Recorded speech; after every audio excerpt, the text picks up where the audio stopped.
Assalamualaikum warahmatullahi wabarakatuh. Wassalatu wassalamu ala asrafil anbiya wal mursalin wa ala alihi wa sahbihi ajmain. Pada kesempatan ini izinkan saya memperkenalkan diri. Nama saya Ibu Jasmani, saya CGP Angkatan 6 dan saya berasal dari SMA Negeri 6 Kota Serang. Dalam kesempatan ini saya akan mempresentasikan tentang demonstrasi konseptual. Selamat mendengarkan.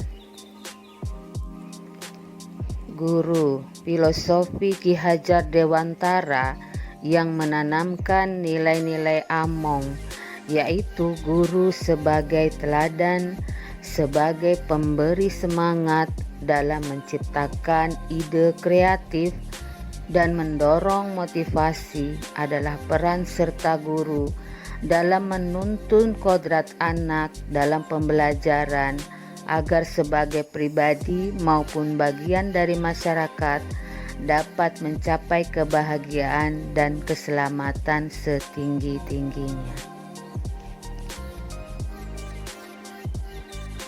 Filosofi Ki Hajar Dewantara ingarso sing tulodo ing madya mangunkarso tuturi handayani. Artinya, di depan memberi contoh, di tengah memberi semangat, dan di belakang memberikan daya kekuatan. Filosofi Ki Hajar Dewantara seperti tata surya yang selalu bergerak, yang berarti pendidikan harus berubah. Apabila tata surya berhenti, maka bumi beserta isinya akan hancur atau chaos. Dalam kebudayaan itu berbeda-beda. Kebudayaan itu harus saling menguatkan. Anak tidak ada yang sama. Fitrah kemanusiaan tidak ada yang sama. Planet itu berbeda-beda. Seperti halnya manusia melakukan aktivitasnya masing-masing.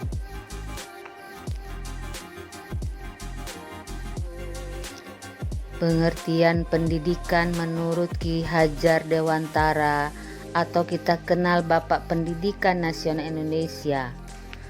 Ki Hajar Dewantara membedakan kata pendidikan dan pengajaran dalam memahami arti dan tujuan pendidikan. Menurut Ki Hajar Dewantara, pengajaran atau on the switch adalah bagian dari pendidikan. Pengajaran merupakan proses pendidikan dalam memberi ilmu atau faedah untuk kecakapan hidup anak secara lahir dan batin. Sedangkan pendidikan opofding memberikan tuntunan terhadap segala kekuatan kodrat yang dimiliki anak agar ia mampu mencapai keselamatan dan kebahagiaan yang setinggi-tingginya, baik sebagai seorang manusia maupun sebagai anggota masyarakat. Adapun tujuan pendidikan, menurut segala kodrat yang ada pada anak-anak, agar mereka dapat mencapai keselamatan dan kebahagiaan yang setinggi-tingginya, baik sebagai manusia maupun sebagai anggota masyarakat.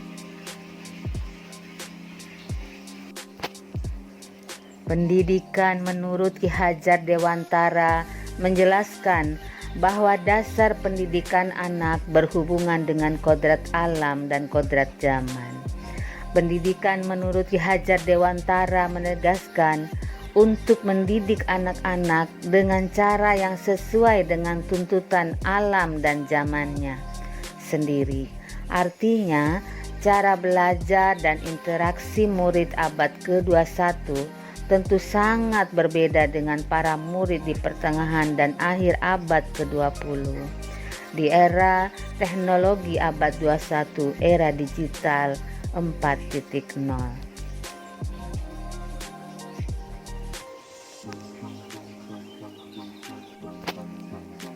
Pendidikan menurut Ki Hajar Dewantara menjelaskan bahwa dasar pendidikan anak berhubungan dengan kodrat alam dan kodrat zaman.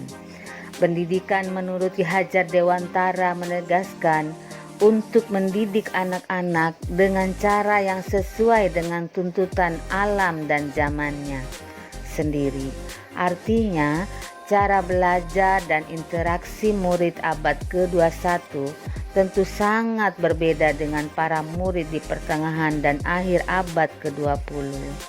Di era teknologi abad 21, era digital 4.0.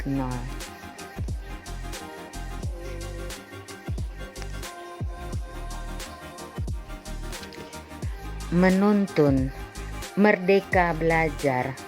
Dalam proses menuntun, anak diberikan kebebasan, namun pendidikan sebagai pamong dan memberikan tuntunan dan arahan agar anak tidak kehilangan arah dan membahayakan dirinya. Seorang pamong dapat memberikan tuntunan agar anak dapat menemukan kemerdekaannya dalam belajar.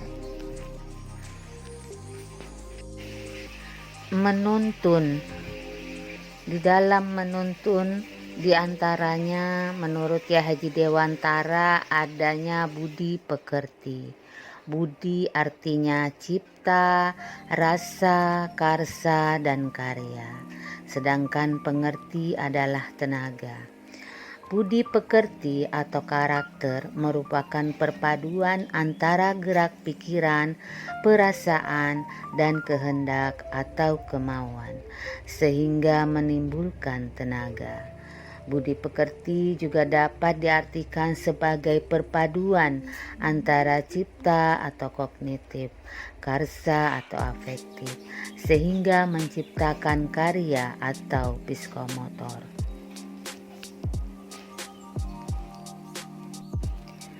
Keseimbangan budi pekerti. Pembiasaan merupakan cara mewujudkan olah rasa. Bagaimana cara menghaluskan rasa pada siswa? Yang pertama itu kita kenal dengan 5S. Senyum, sapa, salam, sopan, dan santun.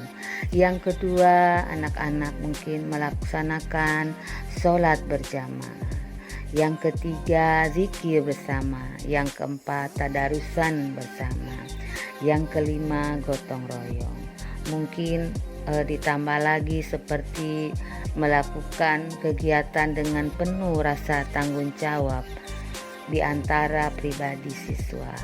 Kemudian mewujudkan oleh cipta, oleh rasa, oleh karsa, dan karya.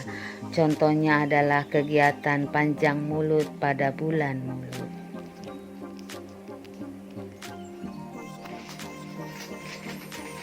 Siswa di abad 21 era teknologi digital 5.0, pendidikan berhamba pada anak.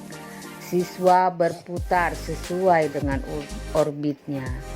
Guru hanya menebalkan laku anak. Dalam melakukan perubahan adalah budi pekerti. Budi itu mencakup cipta, rasa, dan karsa.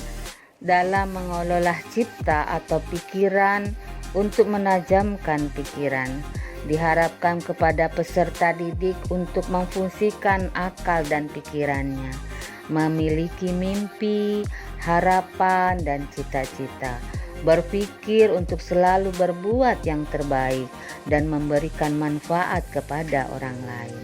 Dalam mengolah rasa atau perasaan untuk menghaluskan rasa, seorang pendidik harus mampu menumbuhkan sikap empati, simpati atau peduli kepada peserta didik dan mengamalkannya dalam kehidupan sehari-hari. Dalam mengolah karsa atau kemauan untuk memperkuat semangat atau kemauan, diharapkan kepada peserta didik untuk selalu memiliki semangat juang dalam belajar, berkarya, berkreasi, dan berinovasi dalam mencapai cita-citanya untuk kehidupannya di masa yang akan datang. Keluarga. Keluarga menjadi tempat yang utama dan paling baik untuk melatih pendidikan sosial dan karakter baik bagi seorang anak. Keluarga merupakan tempat bersemainya pendidikan yang sempurna baik anak untuk melatih kecerdasan budi pekerti. Keluarga juga merupakan sebuah ekosistem kecil untuk mempersiapkan hidup anak dalam bermasyarakat dibandingkan dengan institusi pendidikan lainnya. Sekian, terima kasih sudah mendengarkan. Assalamualaikum.